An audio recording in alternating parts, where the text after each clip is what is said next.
சேலத்தை தொடர்ந்து கடலூர் மத்திய கூட்டுறவு வங்கியிலும் வருமான வரி மற்றும் ரிசர்வ் வங்கி அதிகாரிகள் சோதனையில் ஈடுபட்டார்கள். கடலூர் மத்திய கூட்டுறவு வங்கியில் இன்று காலை 10 மணி முதல் வருமான வரித்துறை, ரிசர்வ் வங்கி அதிகாரிகள் 5 பேர் ஆய்வு செய்து வருகிறார்கள். கடந்த நவம்பர் மாதம் 10ஆம் தேதி முதல் கடலூர் மத்திய கூட்டுறவு வங்கியில் மட்டும் 50 கோடி ரூபாய் அளவிற்கு மதிப்பிழந்த 500 மற்றும் 1000 ரூபாய் நோட்டுகள் பெறப்பட்டிருப்பதாக கூறப்படுகிறது. மேலும் வங்கிக் கணக்கில் பல கோடி ரூபாய் டெபாசிட் செய்யப்பட்டிருப்பதாகவும் சந்தேகிக்கப்படுகிறது. இதன் அடிப்படையிலேயே சோதனைகள் மேற்கொள்ளப்பட்டிருப்பதாக தகவல்கள் வெளியாகியுள்ளன.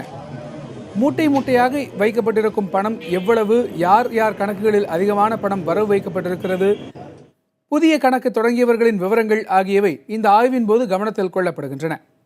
கடலூர் மத்திய கூட்டுறவு வங்கியில் 20 வங்கிக் கணக்குகளில் அதிகமான பணம் முதலீடு செய்யப்பட்டிருப்பதாக தற்போது தகவல் வெளியாகியிருக்கிறது. சேலத்தில் கடந்த 3 நாட்களாக கூட்டுறவு வங்கிகளில் சோதனை நடைபெற்று வரும் நிலையில் தற்போது கடலூர் கூட்டுறவு வங்கிகளிலும் சோதனை நிகழ்கிறது.